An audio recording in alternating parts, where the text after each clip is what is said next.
All right, all good stuff, but let's start with the first-place Mariners. Their offense exploded down in Sacramento on the way to a 3-game sweep of the Athletics. Chris, boy, things are looking good for this team right now. Well, you talk about the offense exploding, and we're taking a look at some of the pitchers right now. Logan Gilbert just continues to tear things up. The pitching staff was phenomenal. And this is an A's team, Paul, that has put up some big numbers, especially in Sacramento. To see what this pitching staff did against that A's team, from Logan Gilbert to Luis Castillo and Bryce Miller to Emerson Hancock, it was an incredible display that they put on down there in Sacramento. Yeah, and, you know, they caught the A's looking like the A's of 5 years ago. And for some reason, the A's just, they love to beat the Mariners because they consider that a pretty good rivalry that is built over the years, and the Mariners have gotten the best of them in recent years. But the A's, they came out and just laid an absolute egg in this series. Got outscored, 22-4 during this 3-game series. So, and the A's are struggling in the pitching for sure. But going into the series, they had no trouble racking up hits and scoring runs. Yeah, since the shutout against the Royals, Mariners batting .312 right now, .421 with runners in scoring position, 7 home runs over that time span. Now, you look at the 3 games against the A's. The Mariners scored 22 runs, as Paul mentioned. They had 36 hits in that series. The offense was clicking. The defense very solid. And as I mentioned, the pitching was incredible. Manager Dan Wilson was asked if this was the best series his team has played all season long. I think this is, you know, as good as we've played all season long and as consistent as we've been. And again, it's all parts of the game. And you know, I thought the at-bats were outstanding. And it was just, you know, 4 runs in the series against a team that's, you know, was ahead of us in the standings. So it's just a great effort and you know, good to take first place over. But again, a little bit of a rest tomorrow and then back home on Friday and getting after it again. We'll break this down just a little bit further as individuals on this Mariners team continue to step up as this team gets healthy. Dan mentioned the standings. Let's get right to it. The Mariners have climbed into first place, hence the blue suit from Chris Egan today. It's in the top spot for the first time this season. Pitching has been the backbone of their success, and Logan Gilbert is the latest proof of that winning formula, Chris. I'm excited to have our stat nerd, Dusty Baker, join us again today, because Dusty yesterday was talking about Ref Snyder. Ref Snyder coming through for the Mariners yet again. We'll break that down. But, Paul, you mentioned Logan Gilbert. 2 weeks ago on this show right here, I asked our baseball analyst, Bill Kruger, if I should be concerned with Logan Gilbert. He had given up 7 home runs over 3 games. Bill calmed me down quietly. He said, you know, Egan, he's going to be fine. Don't worry. Logan Gilbert's going to be fine.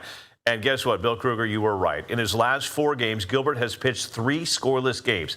Against the A's, 6 innings, no runs. Against the Royals, 5 2/3 innings, no runs. Sure, there's the Padres game, tough game for Logan Gilbert. Against the White Sox, 6 innings, no runs. One more encouraging stat for Logan Gilbert. Against the A's, we also saw his fastball hit 98 miles per hour, his best of the season so far. Yeah, it's not all about that, but I like to see that. Yeah, I've been trying to get there, honestly, and felt like I've been throwing the ball well at times, just didn't quite have that velo, but to see it today, honestly, it like answered prayers. I feel like that's a big thing. I think God's timing's perfect. And secondly, Trent Blank, I think he's helped me out a ton. Rhett, Woody, we've actually talked about it recently, and then to go out there and see it today, I think, you know, it's not always going to be like that, but I'll take it. Yeah, there's a reason he's smiling right there. Logan Gilbert picked up his 50th career win. Nice mix, too, for Gilbert in this game against the A's. 3 ground ball outs, 8 fly ball outs, 6 strikeouts in the game. He mentioned he was happy with the velo. I love that word, Paul. Velo, that's the fastball. I wasn't going to say anything. 98 miles per hour, but watch this game over again. His changeup, very sharp, very effective in this game. He was mixing things up. Good sign for the Mariners to have Gilbert trending in the right direction, because we already saw what Emerson Hancock did, Paul, the other night. He's been rolling. Whether you like piggyback or not, we're going to get into that. That's working. George Kirby's doing his thing. Brian Wu. I mean, they're starting to pitch like we know they can pitch. Yeah, well, and they're finally starting to hit some left-handed pitching as well. The Mariners signed Rob Refsnyder in the offseason mainly because of his strength facing left-handed pitchers. He only has 9 hits this season, but he started all the scoring for the Mariners yesterday with a 3-run homer in the first inning. So I know Refsnyder has been taking a lot of criticism from many people in the media, all over the board, the baseball experts, but you know what? They got this guy to hit lefties, and maybe he's finally coming around. Well, and there's also, competition brings out the best of everybody. What did we see in this series? We saw the return of Victor Robles. So there's not going to be as many at-bats out there for Rob Refsnyder, so he needs to start delivering. It has been a tough start for him in Seattle. The numbers don't lie. Dusty Baker, our stat nerd, broke it down yesterday, but he came through against lefties in this series against the A's. That is a good sign, heading the right direction. I mentioned Victor Robles. He was key for this Mariners team as well. Great to have his energy back, what he brings offensively and defensively. We saw Victor Robles make some incredible plays. And that's another thing when I look at this series. The Mariners just played better than the A's. Not only hit better, not only played defense better, they were just solid baseball, sharp baseball. It wasn't those ugly errors that we saw in Kansas City. I mean, it's been noted on this show, Paul, the defense has not been very good this season.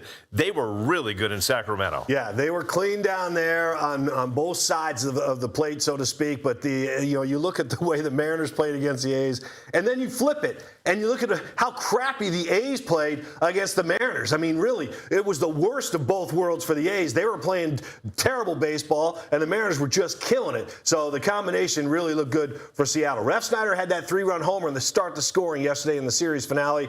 Julio hit a 3-run shot to cap the scoring in that game. Julio is third on the team right now, hitting .258. He's just behind Luke Raley for the team lead. Julio has 10 home runs. Raley has 11, Chris. And this is the player everybody says has trouble starting. He is off to the best start of his season. We can't say the word start anymore. I don't know why I'm saying we're 1/3 of the way through the season, but the way Julio is trending towards the summer months, this is a good sign. Alex Mayer, he joined us on this show, works with the Mariners PR, gained some notoriety as the Mariners Director of Baseball Communications for several years now. He has prided himself on posting some of the most obscure stats when it comes to the Mariners. Here's his latest from that game. How about this, Paul? 2026, May 27th, Julio hits his 10th home run of the season in a 9-1 Mariners win. 2025, May 27th, Julio hits his 10th home run of the season in a 9-1 Mariners win. I don't know how Alex even sleeps at night. He comes up with all these stats, but there you go. Yeah, he's got sources, and he likes to go just exploring on the web and finding this stuff, but he does have some secret spots he checks to dig up stats like that. And, again, we've had him on the show here before, and we're going to have him on again because stats like that and little stats and obscure numbers that he brings up, he's entertaining for sure. He is very entertaining. What's not entertaining is the fact that everywhere I go right now, whether I'm in the grocery store, I was emceeing an event with a Little League team a couple days ago, and everywhere I go right now, Paul, it's, Chris, what do you think of the piggyback?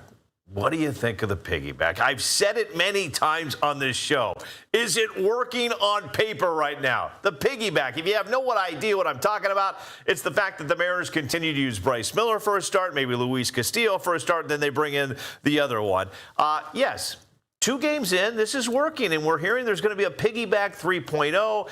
Yet, I do not believe those 2 people you're seeing on your screens right now are fully bought in. And for me, you need them to be bought into this situation, Paul, to move on with it. That's right. We're going to see him Sunday, apparently, piggyback 3.0 Sunday in the series finale against the Diamondbacks at T-Mobile. Here's the upcoming pitchers in that series. George Kirby continues his pitching. Literally, Chris, when you look at all their starters, you're like, oh, this guy continues his strong pitching. This guy continues. Yeah. It's a broken record. The embarrassment of riches the Mariners have, not only in the starting rotation, but in the bullpen. And you see the lineup that's going to be facing the D-backs in this series. And by the way, D-backs come to town, winners of 10 of their last 11. So the pitching of the Mariners is going to be tested this weekend. And yet you say that, and yes, no question, we're going to to hear from Jake Garcia coming up in the next block, talking about this Arizona team. Yet this Mariners team just needs to take care of the team in front of them in the mirror themselves, because it just doesn't make sense when you look at the season that they become the first team in Major League Baseball